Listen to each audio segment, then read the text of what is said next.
بسم الله الرحمن الرحيم. الرحمن علم القرآن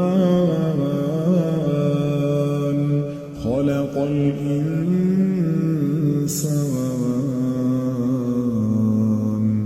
علمه البيان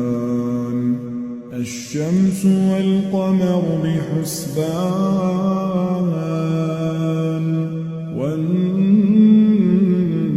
والنجم والشجر يسجدان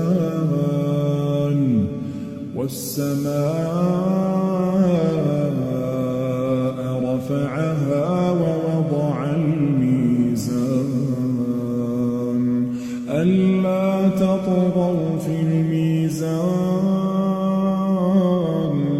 وأقيموا الوزن بالقسط ولا تخسروا الميزان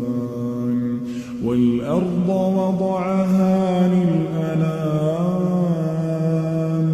فيها فاكهة والنخل ذات الأكمام والحب ذو العصف والريحان فبأي آلاء